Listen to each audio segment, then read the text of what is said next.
Howdy folks, Jambareeqi here, and welcome to my ranking of animated movies that came out in 2024. A couple things before we begin. 1. I won't be counting animated movies that haven't come out in the UK yet. 2. I'll also be disqualifying animated movies that splice in live action actors. 3. Animated films that were released in their country of origin in 2023, but were released in the West in 2024, will not be qualified. With all that being said, let the countdown begin.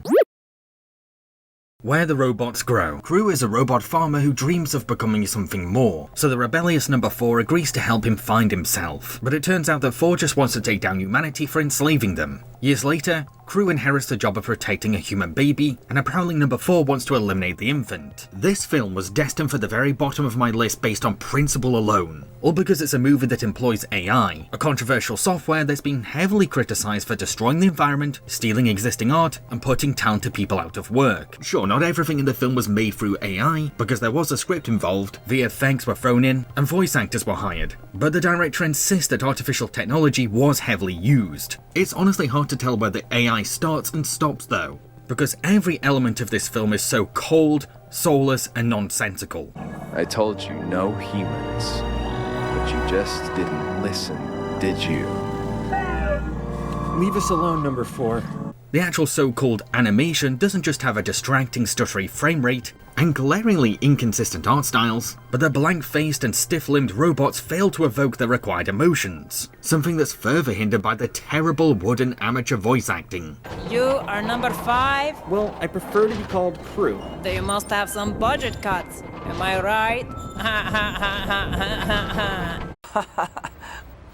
Yes, these characters are meant to be robotic machines, but that's no excuse when other animated media has shown that you can give personality and life to robot characters. Heck, several films released in the same year proved this. Oh, and don't get me started on the film's horrifying Uncanny Valley attempt at humans. It's very nice to meet you, baby human. The story is also aimless and tiring. It's like watching watered-down versions of better animated movies while under a nauseating fever dream state, with dialogue that consists of stock lines, preachy monologues, word salads, and rambling info dumping. Now, the key to successful farming is precision. Copy what I'm doing and concentrate. Okay.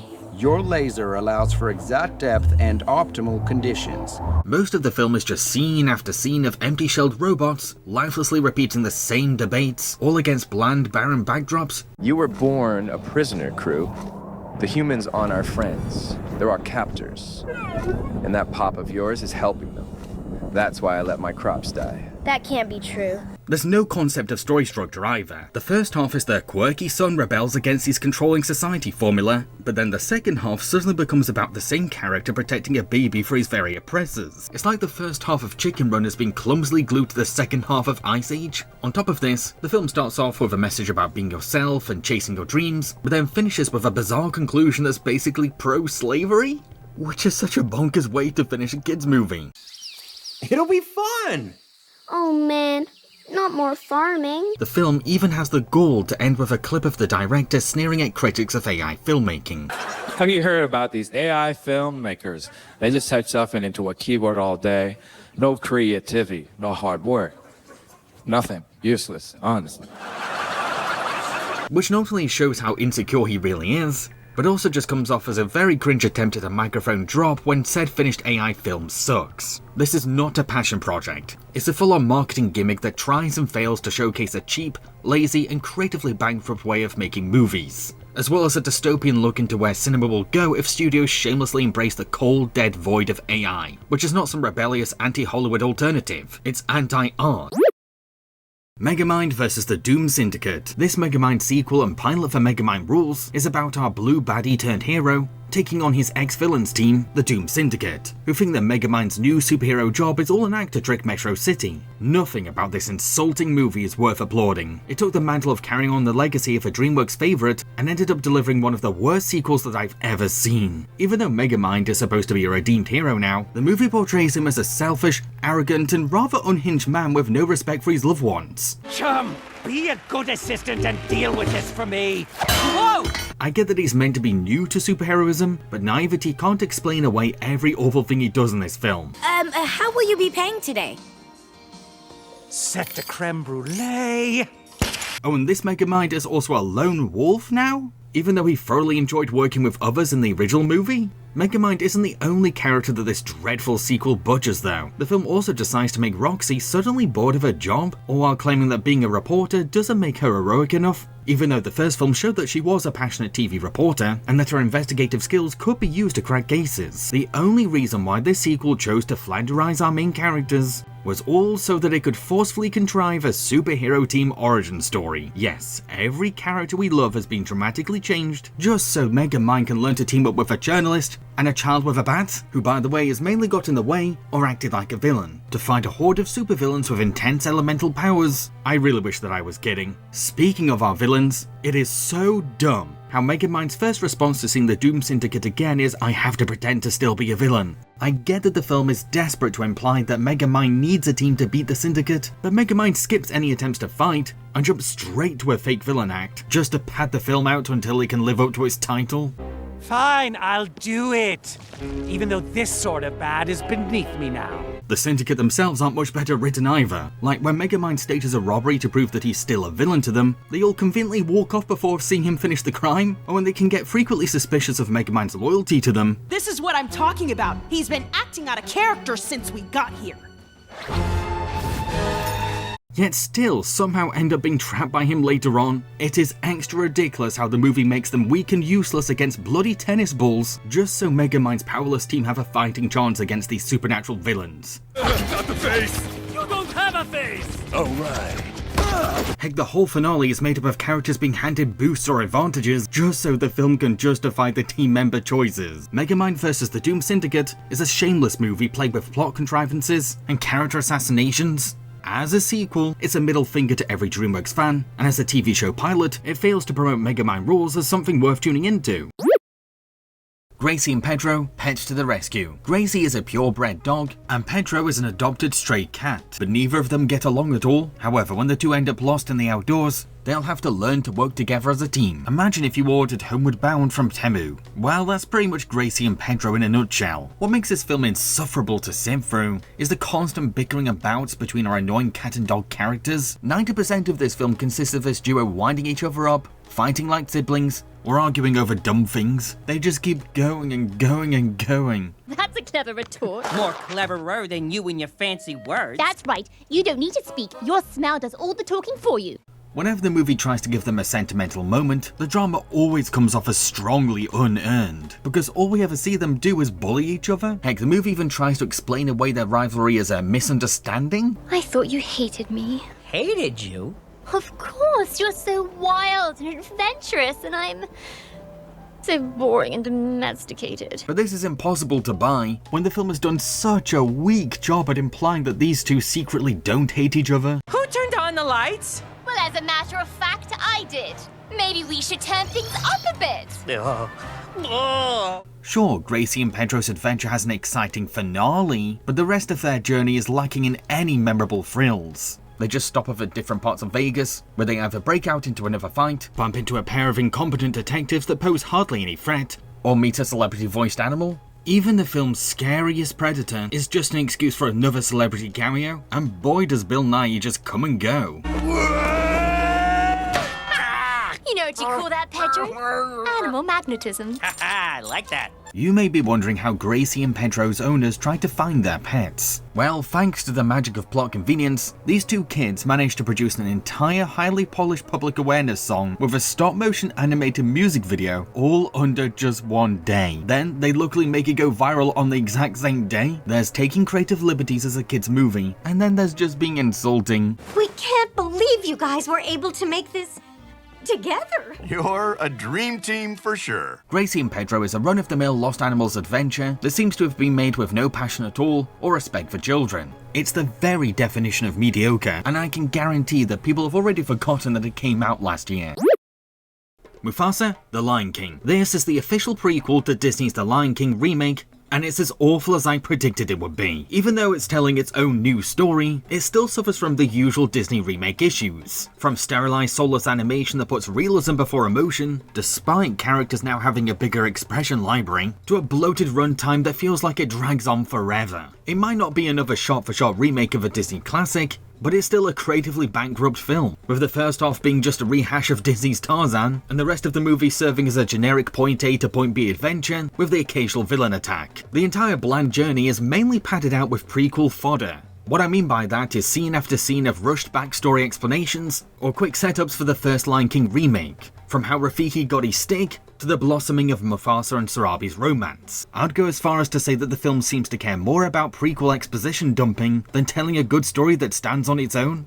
Oh, and none of this backstory lore is particularly interesting in any way at all. It's just the House of Mouse mundanely following a monotonous checklist of character introductions and prequel beats. The story of Mufasa is also constantly interrupted by Rafiki telling the tale to Kiara, Timon and Pumbaa. Boy, are these cutaways pointless. If anything, this film's framing device has a habit of ruining the mood and pacing of Mufasa's story, and these present-day scenes add nothing except obnoxious comic relief or Rafiki over-explaining the message of a flashback. Sure, we do get original songs, but Lin-Manuel Miranda is honestly phoning in every musical number. Not a single track comes anywhere near the likes of Be Prepared, I Can't Wait to Be King, or Circle of Life. There's something edgeless and inoffensive to all of these songs. They're all played painfully safe, and each one drips with corporate interference. Heck, our big scary villain number is called Bye Bye. No, really. What is this, Disney Junior? Last of all, Scar's arc of hero to villain, the backstory that I'm sure many fans have been excited about, is a complete clutter to untangle, all because the movie can't decide on an angle for him, as it constantly flicks between sympathetic villain who loves his brother and hammy evil tyrant in the making, resulting in a very muddy backstory for one of cinema's greatest baddies. Plus, I can't get over how it's a silly love triangle that tips Scar over the edge into villainy. Mufasa only exists because the first Lion King remake was a box office hit that made Disney a lot of money. That's where the motivation behind this project starts and stops, and not one frame in the finished film has convinced me otherwise. Moana II? This Disney sequel follows Moana going on an adventure with a crew of wayfinders to locate a mysterious island and defeat its curse. Moana II is honestly a complete mess of a movie that woefully fails to live up to the original. How did it end up being this bad? Well, you see, it was originally supposed to be the first 4 or 5 episodes of a Disney Plus show, but the money-hungry suits at the House of Mouse decided to make it into an official theatrical sequel. What we end up with is a clumsily put-together film that embarrassingly shows all of its patches and stitches. This project was never supposed to be Moana 2. Disney just decided to return to their lazy and greedy straight-to-video sequel roots by taking a page out of Belle's Magical World or Atlantis 2. Much like those sequels, Moana 2 is greatly let down by the fact that it's just a bunch of cartoons slapped together. The pacing is bungled by how the film plays out like a TV show marathon and not a cinematic structure. So we're left with a film that doesn't have much of a clue about what it actually is. The message of the movie changes constantly too, due to each episode having its very own unique point to make or lesson to teach. I swear that Moana has a different epiphany every 20 minutes, all because she's learning a brand new lesson each time we clock over to the next episode. The cherry on top of all this is how the TV show format means that the showrunners had a musical number quota to follow. And so Moana 2 is bloated by 16 songs, with each song either disrupting the pacing or slowing down the flow. Out of all 16, only 2 of these songs actually stuck with me too, and I've not had any desire to revisit the soundtrack on a whole since seeing the film. Maybe Moana 2 could have worked as a TV show, who knows? But as a movie, the product it was sold as, it's nothing more than a cash grab Frankenstein experiment that happens to have pretty visuals. Watchmen Chapters 1 and 2. This is a 2-part animated adaptation of Alan Moore's Watchmen comics, which is about a team of retired superheroes investigating a murder mystery that drags them down a conspiracy rabbit hole. When I watched these films, I did find myself intrigued by what they were going for. A brutally realistic deconstruction of the superhero genre that examines the dark side of being a vigilante, and the emotional baggage that comes with such a bizarre and dangerous career. Unfortunately, both of these straight-to-video films are hollow and passionless takes on supposedly very complex comics. As much as I was attracted to the themes that these movies unwrap, neither film managed to emotionally invest me in these characters and the lives that they weave. Now, I'd boil a lot of this down to the animation. Sure, cel-shaded CGI is a breath of fresh air for a DC animated film, but that's the thing. It's purely style over substance. These characters might look cool, but they're so woodenly animated that they make literal marionettes look fluid. You miss those times. Nah, looking back, it was all just embarrassing, really.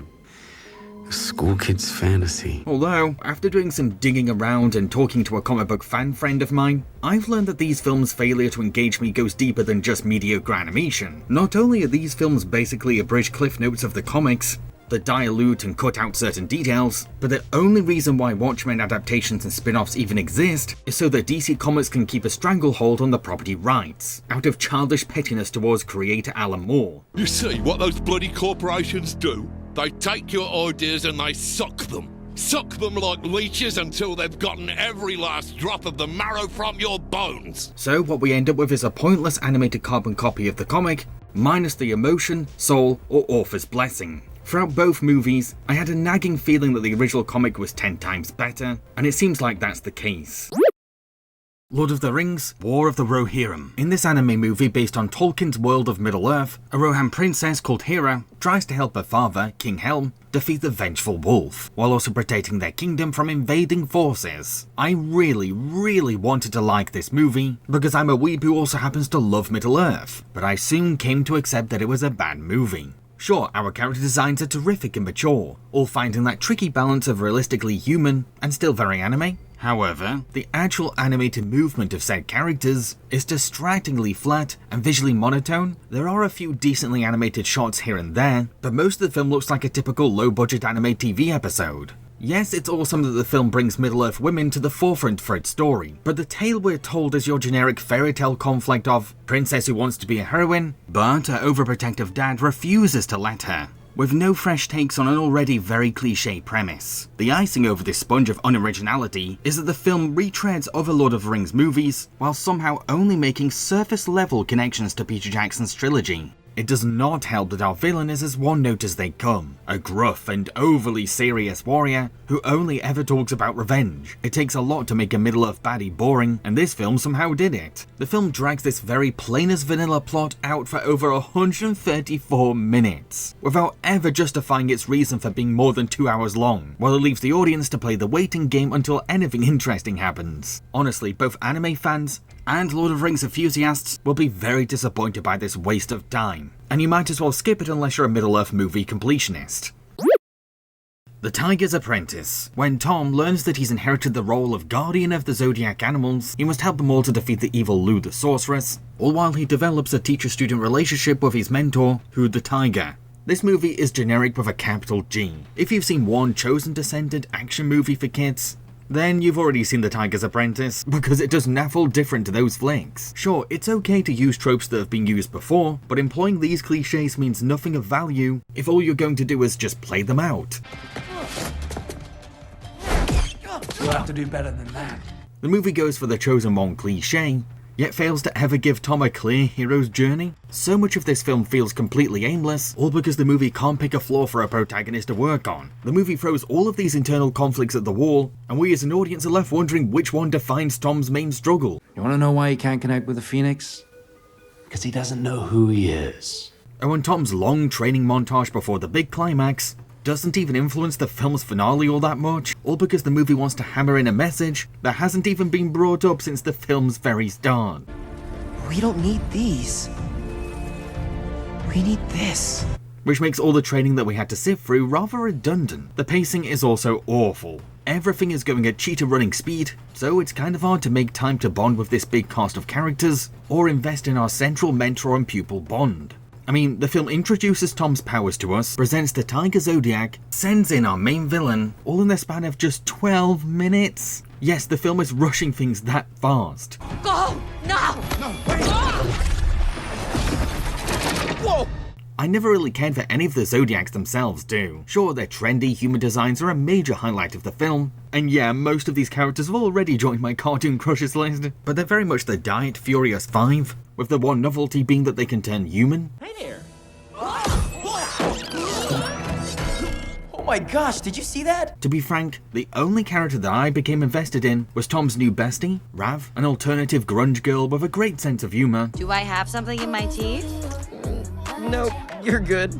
How about now? Who learns that her foster mother is really our villain. A shocking revelation that should be a traumatic deal, and totally worth exploring deeper, but nope, this is our plain protagonist story, so Rav's far more compelling side of things gets sadly sidelined.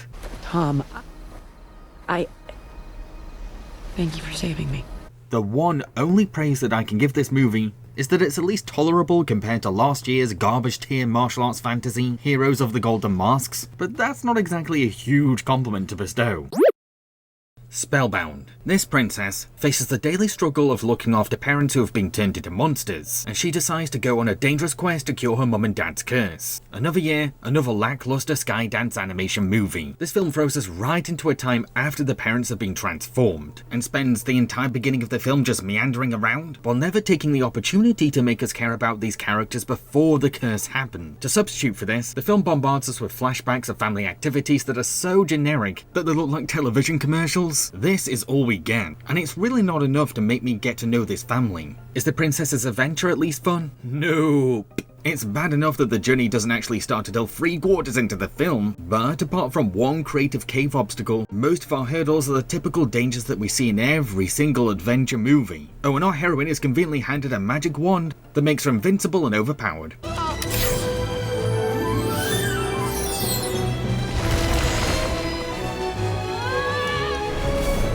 Along the journey, we either have to put up with the king and queen arguing like children, Alien would be safer my way. No, Elliot would be safer with me. No. Choose between you. or John Lithgow moaning and whining about every little thing that happens. There goes my body, riding away with the army. What if the oracles were wrong, or the lake doesn't work? What if we're all stuck like this forever? Now, this film has been given the honour of featuring musical numbers by the great Alan Menken, but you'd be surprised that he penned any of these songs, because not a single one is up to his usual standard. They're not even bad, they're just very, very meh, which is maybe worse than awful for Menken. We need to step in a new direction, step towards a new perfection. When we finally reach our goal, the movie suddenly decides that it wants to be a metaphor for divorce? Look, I'm all for a kids movie tackling parent splitting, but not at the very last minute. Skydance end up rushing a very complicated theme so much that it just becomes alarmingly problematic in execution. From Crawley making a child be responsible for calling out a mum and dad's bad parenting. You never cared about me! No! It's always about you! To insultingly ignoring how not every kid is lucky enough to have divorced parents that will make things work. This monster analogy for divorce is not some clever twist, it's just a reckless oversimplification of a very serious subject for kids. Spellbound pretty much shows that Skydance's entire creative endeavour is always going to be straight to streaming slop, and that's not exactly a good sign for animation fans. The Garfield Movie. When Jinx the criminal cat reunites Garfield with his estranged father Vic, she forces the two to steal milk for her from a high-security farm. In a twist of revenge though, it turns out that she just wanted Vic to get caught. Let's get it out there first. This is not a Garfield movie. This orange feline is just too energetic and high-strung to be the Garfield that we love and know. Even a very miscast Chris Pratt fails to sound anything like Garfield, and is clearly only here for star power. Is that Otto? Who? Otto! Of Otto and Ethel? No clue who you're talking about. He's one of the mascots of Lactose Farms. I get the impression that the studio was too scared to have an animated lead that's dry-voiced and laid back, but that just begs the question, why even make a Garfield movie then? Either bite the bullet, or come up with a new character. It's not even a good movie outside the Garfield brand. For starters, the father-son plot is just these two jackasses bickering for a chunk of the movie, until Vic finally reveals the truth about why he left Garth. Yes, a whole misunderstanding is forced for half of this movie just to keep a sense of conflict going. Odie, can you tell my father that he wouldn't be lying in pain if he led a better life and didn't create problems for himself? Could you please inform my son that he should focus on fixing his own issues? Something that's unnecessary when we've already got a lot at stake. I just don't feel the sentimentality in the relationship between these two, because more screen time is dedicated to their constant tension or contrived misconceptions than scenes of chemistry building. I wouldn't be in the real world if it wasn't for you. Taru, you'd still be hanging upside down in the mall. No, I would be asleep at home. The comedy is also nothing but slapstick that drags out until the joke is thoroughly dead. Our film can't settle on a simple physical gag. No, it has to desperately keep each comical stunt on an obnoxious loop. Uh-oh.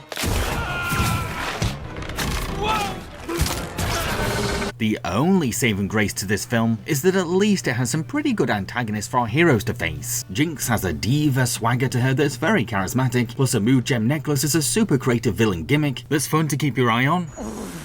You two!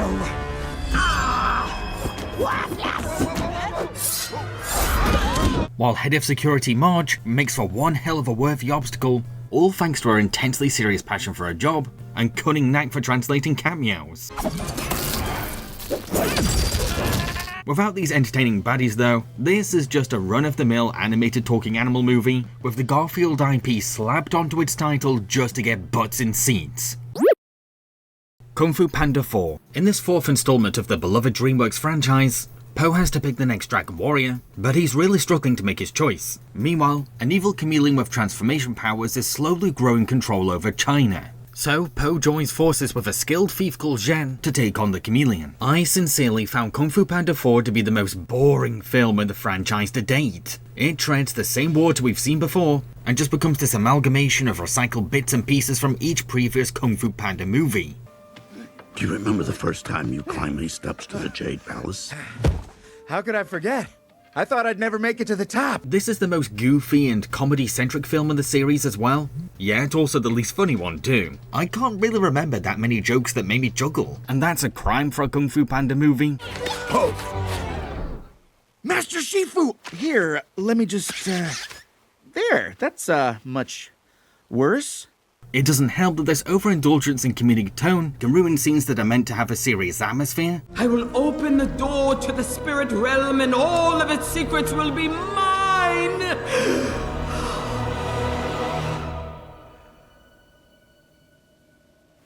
Does a blood moon always rise this slowly? The lack of the Furious 5 might be easy for some audiences to ignore, but I really felt their absence throughout the whole film. These iconic masters always brought a spice to every serving, and taking them out of the picture totally exposes how much they're needed.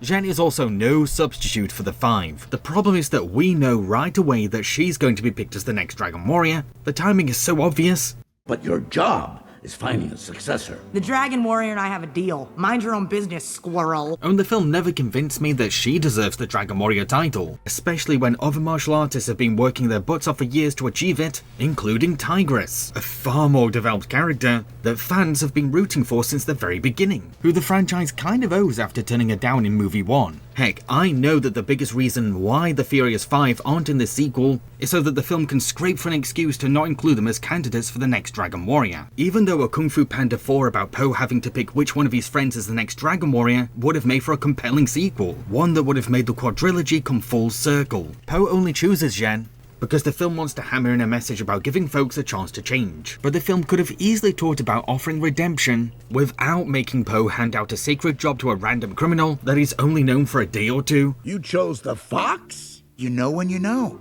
You know? Our villain had the potential to be one of DreamWorks' best baddies, but sadly, the movie severely wastes everything that's great about her. As cool as her powers are, she doesn't get to fight with them until the very last 15 minutes of the movie, even though the trailer implied that her powers will be a huge part of this sequel.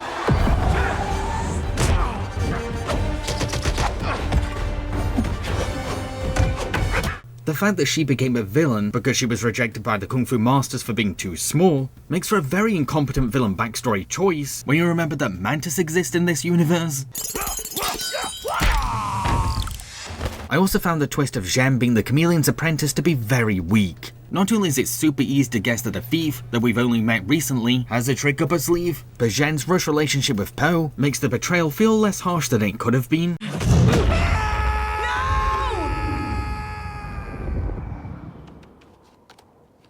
The marketing for this film made a huge deal about all the classic Kung Fu Panda villains returning. Don't get excited though, because they spend the whole climax caged up, and only the chameleon's imitations of them get to do any fighting. The biggest insult though, is that the film makes all of these baddies bow down to Po in the end, which goes completely against these characters. The very point of these baddies is that they fail to understand the spirit of martial arts, and each one has always been happy to dishonor or abuse Kung Fu as an art form, so they would never pay their respects to Po. It's like DreamWorks rewrote these villains just to make Po look cool. Even the superficial Despicable Me 4 gave a more faithful tribute to its past villains. Kung Fu Panda 4 is both the dullest film in the series and an insult to the legacy that it's cashing in on. You know that a film has failed to deliver when the best part of the movie is the end credits.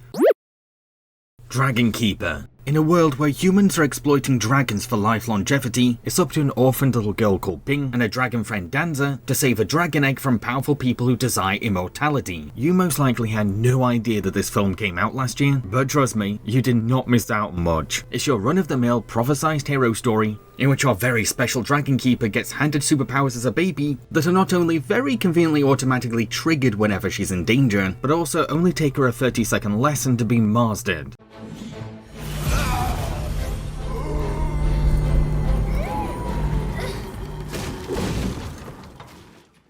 As she goes on a very short adventure with a wise dragon in a bond that's supposed to be deeply emotional, but could be simply summed up as a Q&A with mainly cues. What is this G thing?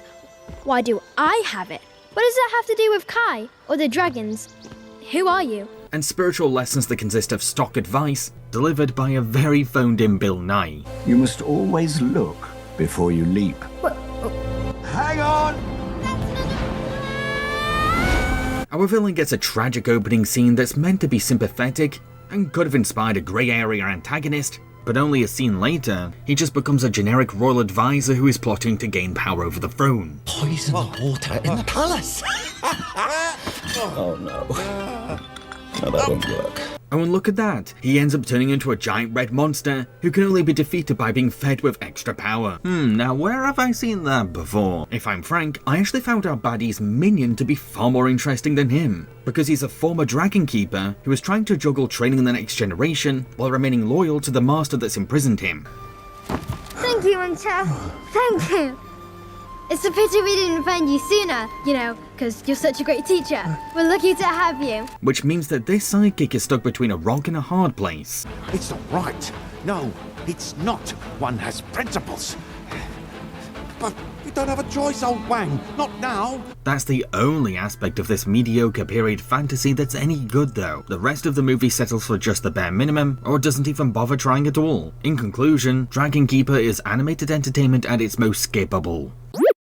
Thank Christmas. This festive anthology from Richard Curtis tells a variety of stories that all take place in the same town at Christmas. You can really tell that Richard is basically trying to make a Love Actually for kids, which unfortunately means that we get that film's same flaws. Like it has the exact same tonal disconnect between plots. You see, each tale being told is going for its own thing, and there's an exact specific message for each running segment. So I never felt that there was a strong rope looping these plots together, an aspect that's made even murkier by how Santa is very selective about which plots he cameos in. The hardest of the lot. A pair of twins. One's been very good, but the other is the evil twin. This messiness is at its most obvious when the movie tries to wrap up everyone's arcs right in the middle of a serious search for a missing child. Why did Charlie step on Nisha's dress in the play?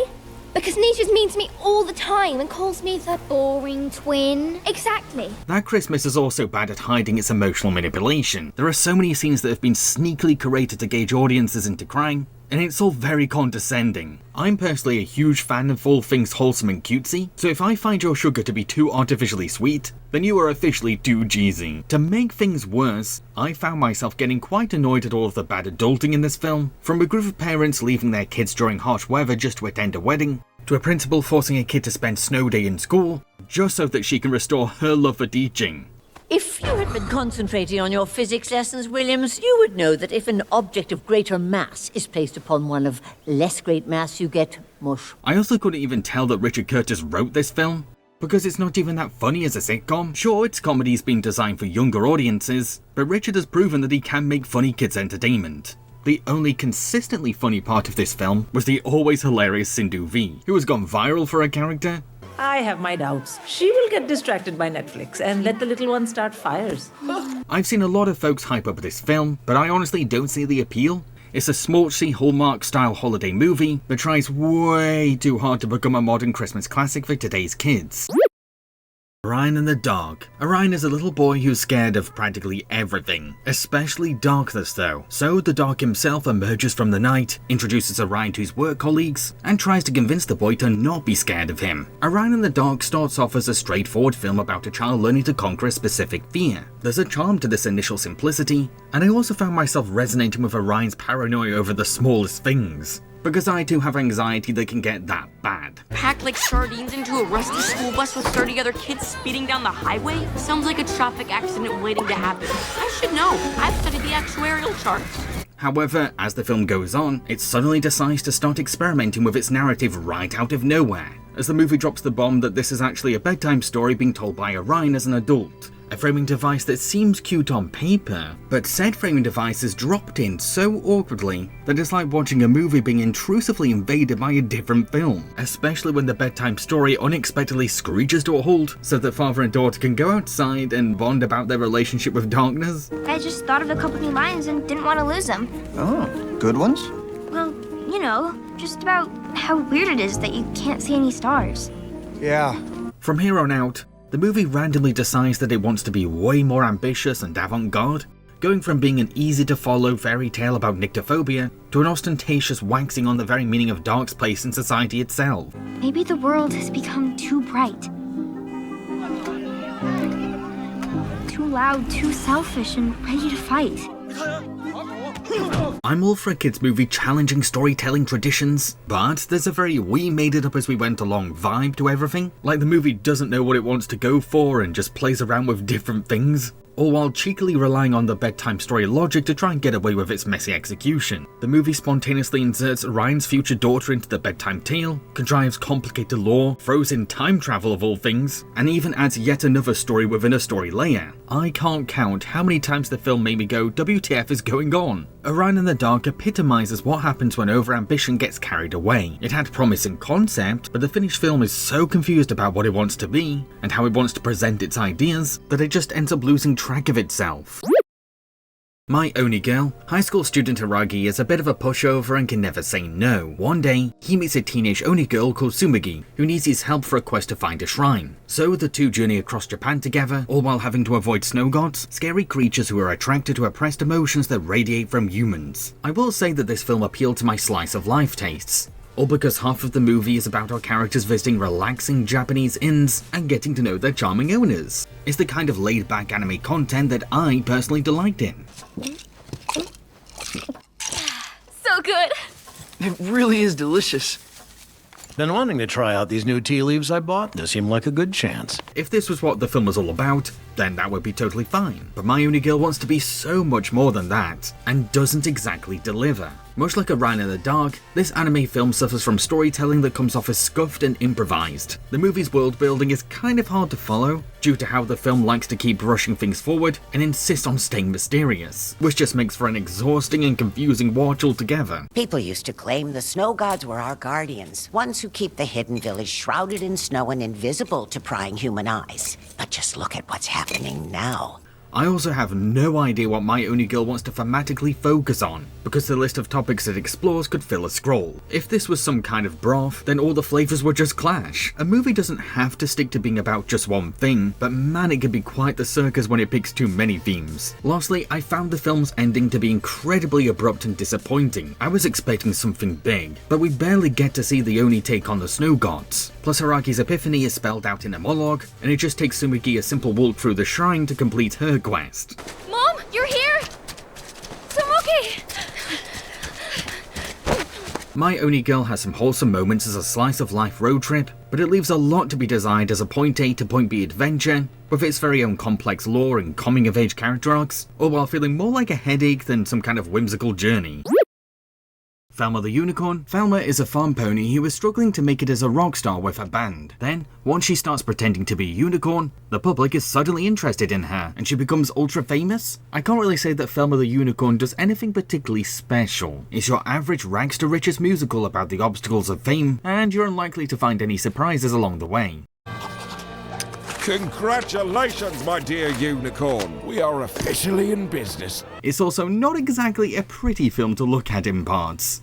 Sure, our main characters have cute and decent looking designs, but everyone else in this movie is either a grotesque eyesore or frantically animated like they're covered in itching powder. That's her! Oh, and don't get me started on how gross the visual comedy can get, and you might need a sick bag for some gags. However, in an age where kids are increasingly wanting to be YouTube famous or mega pop stars when they grow up, Family Unicorn seems like a fitting film to come out in 2024, because this children's film examines the worst aspects of the entertainment industry, from how social media rewards brain rot slop, to the toxic side of stan culture, to the concerning rise of AI. Bridget, give me a song about the partly digested food particles known as cud. Anything for you, Vic.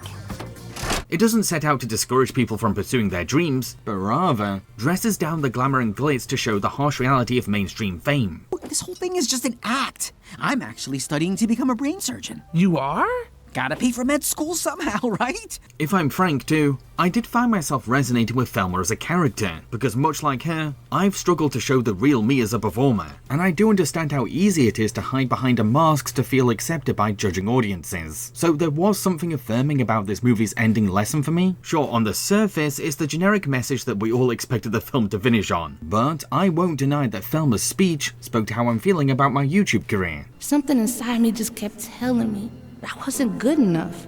Then one day, this crazy thing happened, and everyone finally started paying attention to me. But it's not who I really am. The film's original musical numbers aren't worth writing home about, and none of them gave me earworms, but Brittany Howard's amazing singing genuinely impressed me, and her soulful vocals really helped to make every song worth listening to. Nobody sees me, and nobody wants to be me. Thelma the Unicorn is a blatant vehicle for Brittany, and I do wish that her voice was used for a better movie. However, I'd be lying if I said that this film has zero value, or didn't coincidentally resonate with my own latest identity crisis. Despicable Me 4, where mutant cockroach villain Maxine Lamau vows to take revenge on Gru, Gru's family is moved into witness relocation. While the family try to adapt to their new lives, Gru is blackmailed into helping junior villain Bobby accomplish a heist. I've seen people debating over whether Despicable Me 3 or 4 is worse, but you know what? I thought that 4 was just more of the same thing. It's yet another overplotted sequel that's padded out with antics and hijinks that have nothing to do with the main threat. Sure, the suburban life scenes are meant to have tension this time, because the family is in hiding, but I would not say that the film takes our heroes' new identities all that seriously. The conflict of staying hidden is only relevant when the movie feels like it. Heck, Lucy has to pretend to be a hairdresser, yet her supposedly professional spy bosses don't even give her any training, all because the movie wants to put over-the-top slapstick before good storytelling. But it's actually believable world building that makes jokes come naturally. Owen Gru, a retired famous supervillain, isn't even given a helpful disguise. He's left to stand out like a sore thumb, with his trademark bright yellow minions waddling next to him, all so that Bobby can recognize him for the sake of artificial plot progression. Ooh, you used to be a master villain.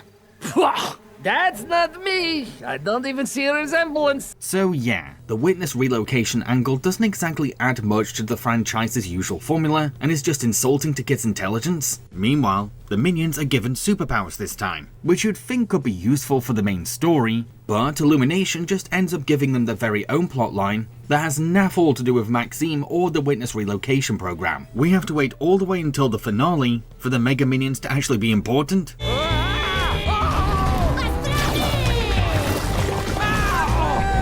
Although, it is cute how some minions are surprisingly competent babysitters for Gru. That's the thing, there are aspects of Despicable Me 4 that deserve a star sticker. Like the introduction of baby Gru Jr., who isn't just here to be a cute addition to the family. Not only are Gru and his type going through bonding problems that can affect the family's everyday life, but this baby adds some much needed unpredictability to the serious heist, because he either makes things worse or is accidentally useful.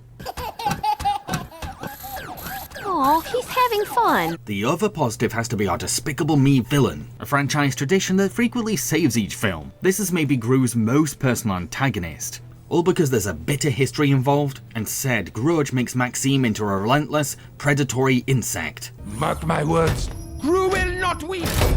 While this isn't the first cockroach-themed cartoon villain, it's a gimmick that's made unique and twisted thanks to how Maxime can transform people into his very own rogue slaves. A novelty that's made especially dramatic when little Gru Jr. falls victim to a transformation, thus turning an already bumpy father-son relationship into a true test of love. It's okay, Junior. Dada loves you. Despicable Me 4 is yet another overstuffed and unfocused batch of franchise slop.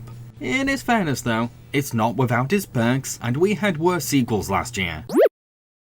Big City Greens, Space Cation. The Greens are going on vacation, but Cricket is annoyed that it's going to be the exact same road trip as last year, so he tricks his family into going on holiday to a space hotel in trade for performing labour. However, their trip ends up being a series of dangers and hazards. The marketing for this film seemed very exciting to me, and I did love the idea of a working class family going on vacation to a futuristic space resort, but I wouldn't say that the film matched my hyped expectations. You see, the Greens never actually get to experience the space hotel as guests. Most of the movie takes place on the spaceship to said hotel, so yeah, I was admittedly disappointed by the execution of a cool premise. But the movie does thankfully entertain in other ways. Like, it's a genuinely very funny film. There's so many witty quips or goofy gags that have me howling like a hyena. You know that a film's comedy is good when the spaces between laughs aren't that long. Oh, we were just, breaking in. Cricket! I'm sorry, I panicked! That is what we thought, unleashing complementary lasers. The songs are also musical gold. Somehow, this Disney straight-to-streaming animated movie has way more magnetic and memorable songs than any of the tracks from last year's mainline Disney animated musicals. Jeez, that's saying a lot. These terrific songs are all full of inventive lyrics and dynamic music, plus backed up by really imaginative or super funny visuals.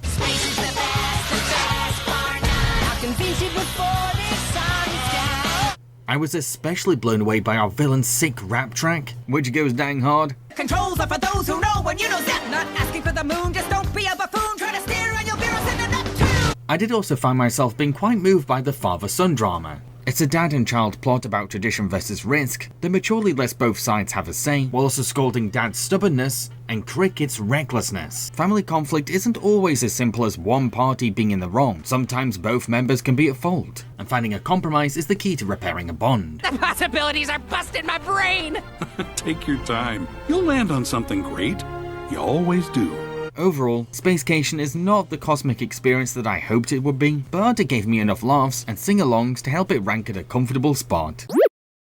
No Time to Spy, a Loud House movie. Retired super spy Myrtle is soon going to be married into the Louds. When the family go on vacation for a bachelorette party, Lincoln gets a hold of his step-grandma's phone and accepts a mission on Myrtle's behalf, thus dragging the Louds into Myrtle's spy past. I found the first Loud House movie to be boring Nickelodeon slop, so I was pleasantly surprised that I actually enjoyed this second Loud House movie. I'm not saying that it's anything spectacular, but I was entertained by what we got. Yes, it's yet another Loud House movie that makes Lincoln the star and gives his gang of sisters supporting token roles.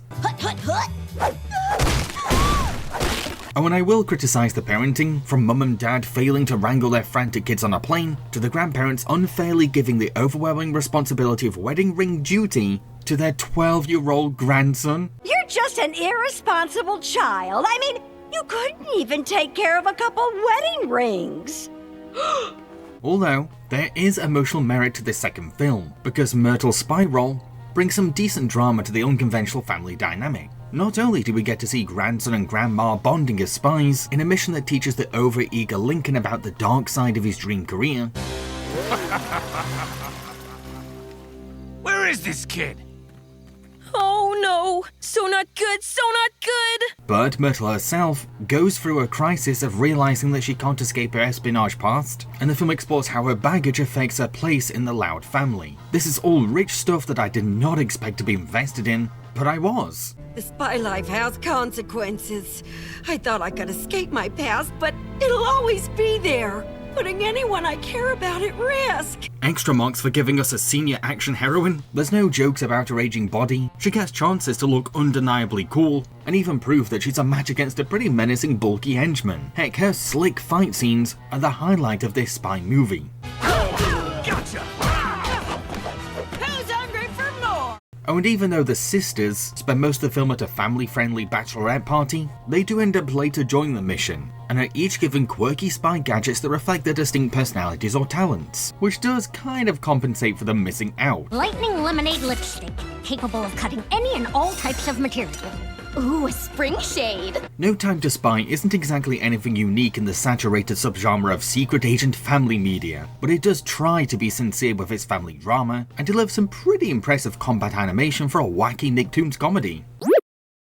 The Casa Grande's movie, based on the Loud House spin-off show, The Casagrandes movie is about Ronnie Ann Casagrandes, who has just turned 12 and has big summer plans, but her mum, Maria, forces her to join a family vacation to Mexico. Tired of her mum's strict schedule, Ronnie Ann takes a breather by skating on a strange, mysterious island, only to release the demigod, Pungwari, an entitled preteen immortal who wants to become a goddess and have her very own temple, but she ends up accidentally freeing the evil destructive Akumu. This is a film that explores how helicopter parenting can push away kids, or make them feel inadequate. Sweetie, Extreme Eddie can wait.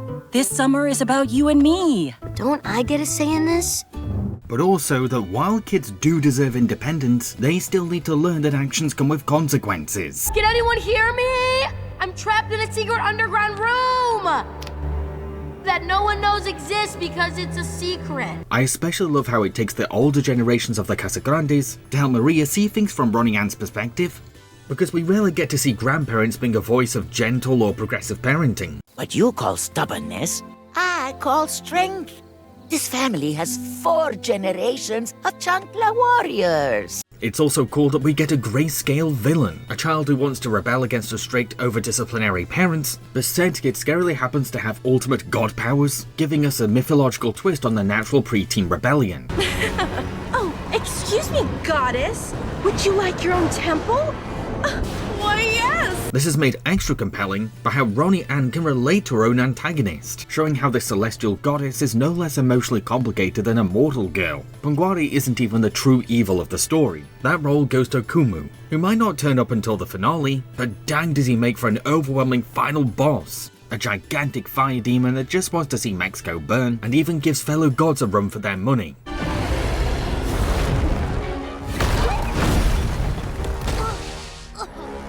The Casagrandes movie should also be applauded for setting out to celebrate Mexican heritage. Yes, it apparently takes creative liberties with its mythology, but this is still a film that's proud to be about a Mexican-American family. Ooh, I can't wait to see the hacienda again.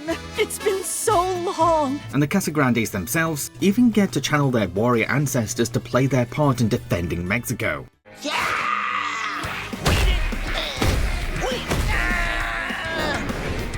Come and get a taste of this! While the bar isn't extremely high, I have to say that this is the best animated movie in the Loud House universe to date, an apocalyptic action fantasy that packs a colourful punch, while also cleverly juxtaposing family drama between earthly mortals and their very own culture's gods. I know I hold you too close sometimes. It's what moms do. But we're also supposed to help you grow. And ultimately, let you go. The Night Before Christmas in Wonderland. This British animated movie, based on the book by Caris Bexington, is about Santa visiting Wonderland to deliver a present to the princess, only to later learn that the letter was sent by the evil queen when she was a little girl. As you can see, the art style for this movie is super charming. It's like the filmmakers cut out the original storybook's beautiful illustrations and turned them into puppets. There's no other animated movie from last year that looks like this. And that's awesome. This movie is also hilarious. It might look cutesy and sweet, but it has a terrifically silly sense of humour that's non-stop funny. You'll be endeared by the movie's adorability 1 second, and then splitting your sides the next. Reindeer? Where are you? Saint Nick, we're back here. Huh? I'll confess that those who don't know Alice in Wonderland might feel a little alienated, because Santa is dropped right into Wonderland at its weirdest, and Alice kind of randomly appears out of nowhere in the middle of the film. You're Alice from the book, and you still got your head. We're saved, Saint Nick. However, Alice in Wonderland is already a bonkers story, so it's not really the end of the world if you're confused by anything going on. Speaking of Wonderland, the film has a blast throwing Saint Nick into all of the nonsense of Lewis Carroll's universe, as it pushes and prods Father Christmas through the kind of surrealist madness that would make Darlie blush. Hope I'm not late. Oops. Sorry down there. Now, I do like how the film gives a Wonderland twist to the old villain scorned by Santa trope. It was actually me. I delivered it late, so it didn't get there on the right date. And admired that the film lets the Queen post some very valid reasons to hate Christmas. The dreadful pressure of finding the right gift that someone will return on Boxing Day. But I am no fan of the film's decision to try and redeem the Queen. Yes, it's sad that a lonely little girl never got any Christmas presents, but as an adult, she's far too gone now, and I don't think that a head-chopping tyrant deserves a second chance.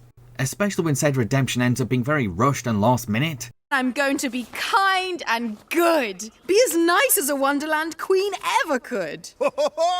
In spite of all this, I still really enjoyed The Night Before Christmas in Wonderland. It's a very endearing crossover movie, and one of the funniest animated films that came out last year. Transformers 1. In this Transformers prequel, Optimus Prime and Megatron are actually besties, who both learn that their beloved leader, Sentinel, is actually a corrupt robot who's been deceiving and controlling society. I'd like to begin by saying how good it is to see a Transformers movie that's actually decent on the eyes. Our fantastically rendered robot characters are stunningly realistic, while still being authentic to the original toy designs, which is a huge step up from the walking junkyards that we saw in the Bay-directed films. Plus, there's also a captivating majesty to Cybertron itself, resulting in some strong sci-fi world building, and lots of awesome backdrops for a cast of droids.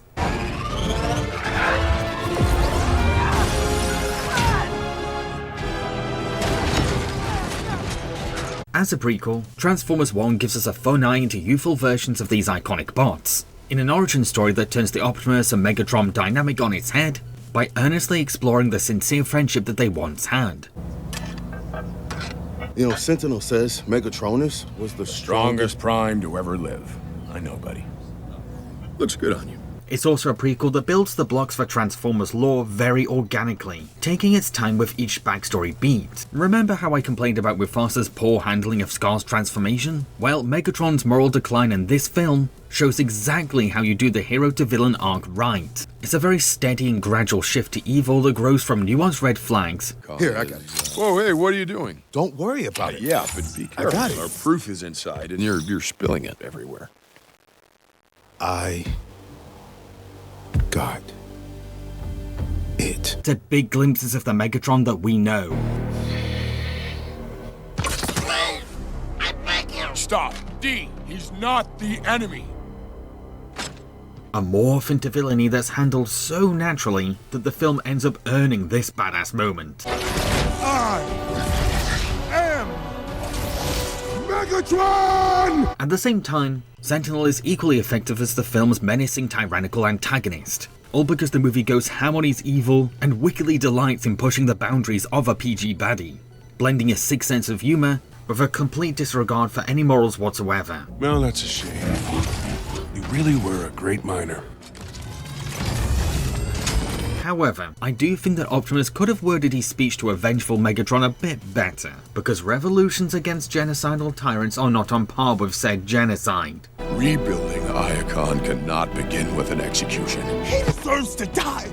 Can't you see that? We're better than this. I get that Optimus is an idealist, but he could have easily just put emphasis on sparing Sentinel for trial in the name of societal balance. To conclude, Transformers 1 is everything that I've ever wanted from a Transformers movie. A vibrant cyberpunk epic dripping with Shakespearean melodrama that comes off like the director is having genuine fun while playing with his robot toys.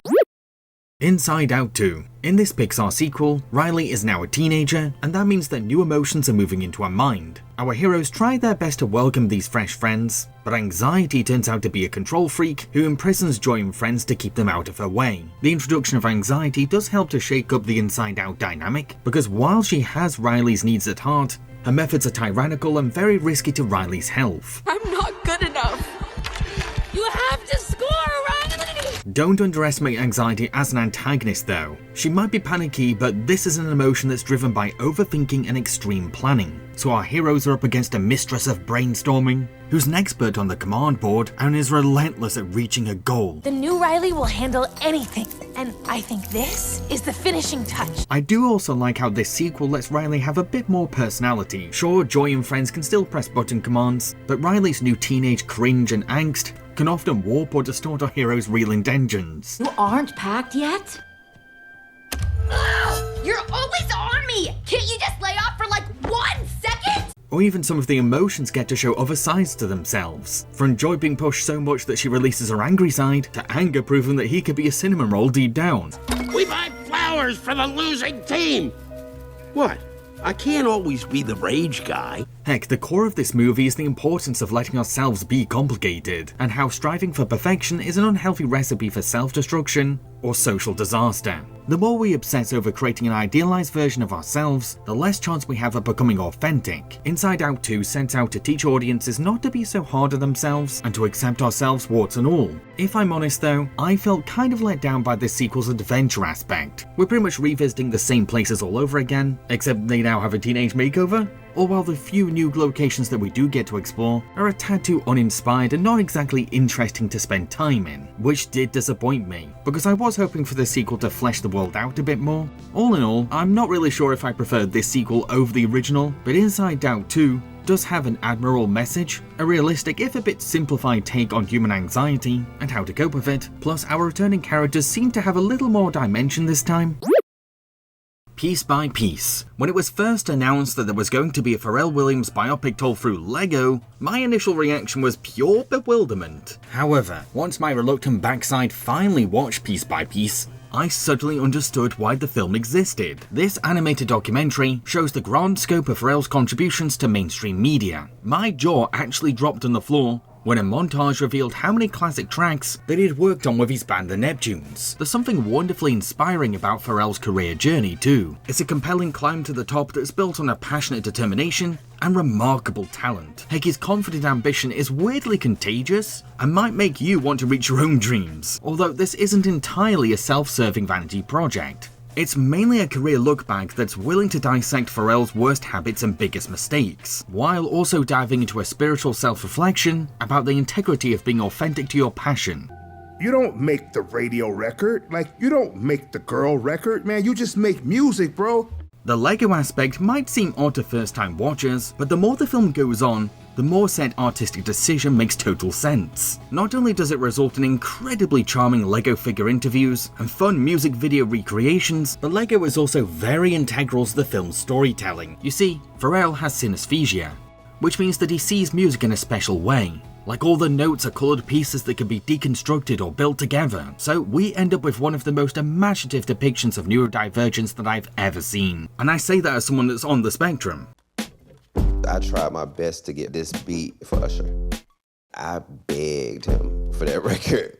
Don't let the Lego branding make you assume that the film plays things too safe though. Sure, creative liberties were made to keep the film PG, but the film does not shy away from Pharrell's part in Black Lives Matter, or how giant corporations leashed off of him. This is a Lego movie with a little bit of an edge. Have an open mind and give this film a chance, because it's so beautiful that last year gave us an amazingly unique animated documentary that just so happens to celebrate a neurodivergent person of color's story of success.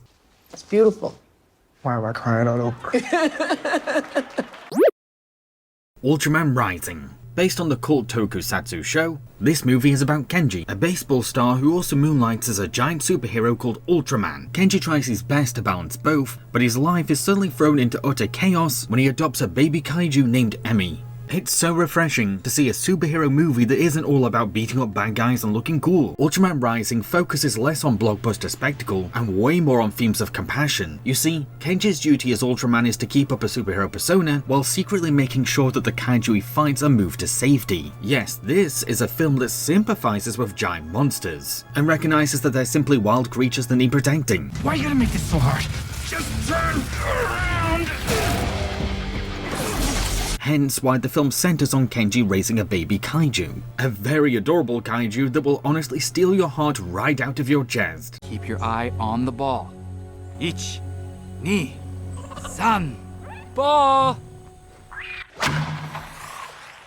As the film gives us a chaotic yet endearing parenting story about how being a dad can change a person and their life. Kenji goes from being this famed sports celebrity who hides behind a mask of exaggerated confidence to a humboldt man that embraces his paternal side and finds peace with his vulnerabilities. It's a true arc of positive masculinity that shows the value of healthily opening up and embracing your authentic self. All the accolades, the money, you don't really care about that. It's the attention. Not to mention, the introduction of Emmy also brings Kenji closer to his father, the former Ultraman, thus inspiring a very heartwarming plot about different superhero generations reconnecting and healing any wounds between them. During that battle, all I could think about was your mother's laugh. And your face. As wholesome as Ultraman Rising is though, it still employs elements of action. The battles we face aren't just intensely engaging, all thanks to the fiery combat, but they're also able to tug on our emotions big time, due to how effectively the movie has made us care about Emmy's safety, and this unlikely family's ability to work as a team.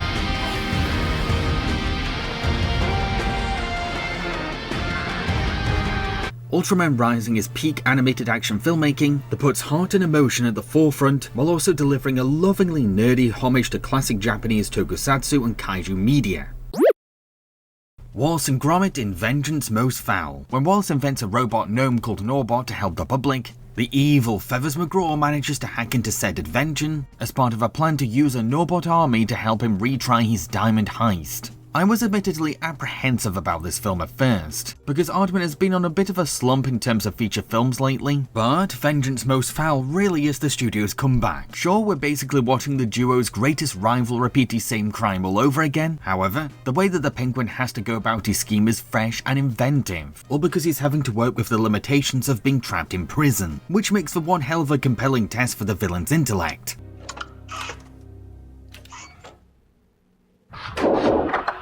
The introduction of the Norbots also adds some spicy pepper to the cheese as well. These robots can be hilarious and adorable 1 second, Norbot, recharge time. but then effectively creepy once their evil buttons are switched on.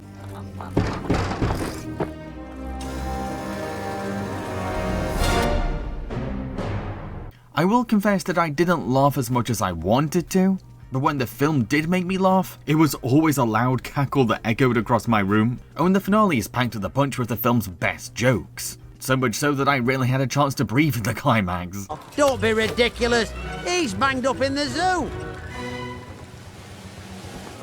That's just an innocent nun out for a pleasure cruise. Our plasticine stars are just as fantastic as always too. It's like seeing old friends again and remembering why we loved them before. I'm so glad that Netflix didn't butcher anything about them for American audiences. How's my favourite pooch,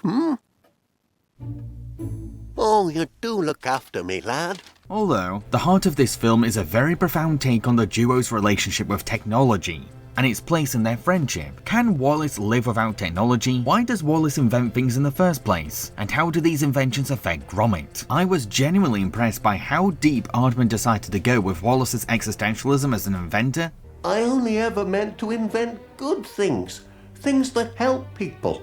I never imagined they could be used for wrongdoing. Wallace goes through a roller coaster of emotions in the film, and his crisis can even be a nail-biting detriment to our hero's fight against Feathers. It's no use, lad.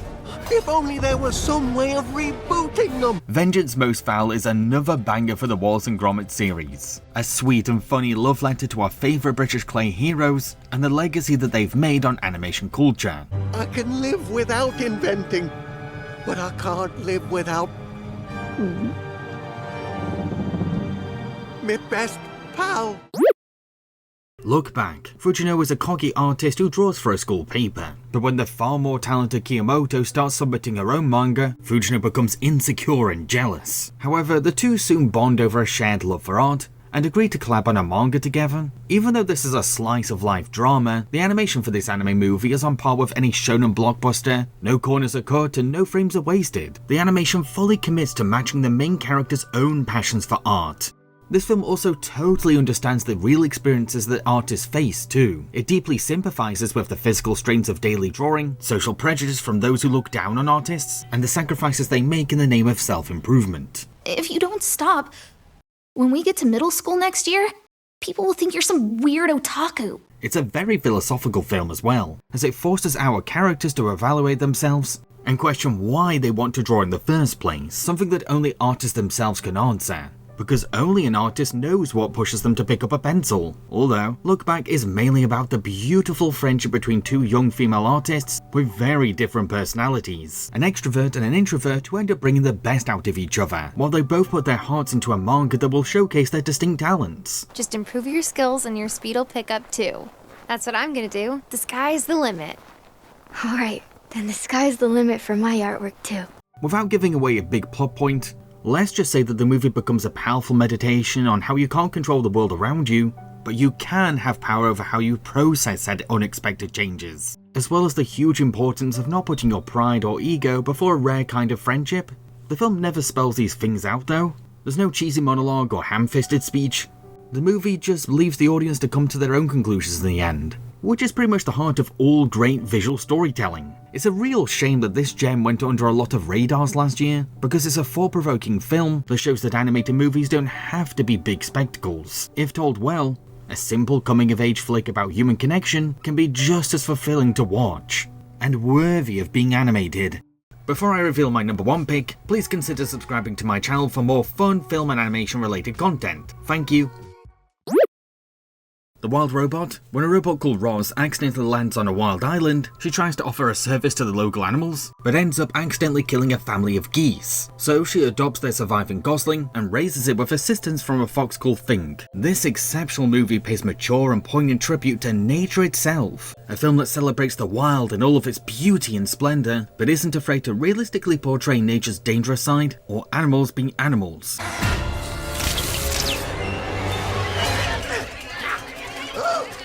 We also get to see a human-manufactured robot being inserted into an undisturbed culture, as she's forced to question her very sentience, emotional capability, and very place on this island, resulting in a deeply existential sci-fi fable. Because I was listening with a different part of myself. Wherever that is, that's where I keep me. Roz is also a very neurodivergent-coded character, and my autistic self strangely resonated with her train of thought on so many levels. She's an individualist created by a society that demands her to fit in line and follow a strict programming. How can those on the spectrum not relate to her? I have been overwriting my code for months. It was the only way to complete my task. This is serious. You are defective. However, the true heart of this film is a story of motherhood. It's one thing for Roz to address her ability to feel stuff, but it's something entirely else for her to become a parent. What we end up with is a fascinating social experiment that becomes even more special when you see this relationship as an authentic reflection on what it's really like being a neurodivergent parent. It's working! I think I got it!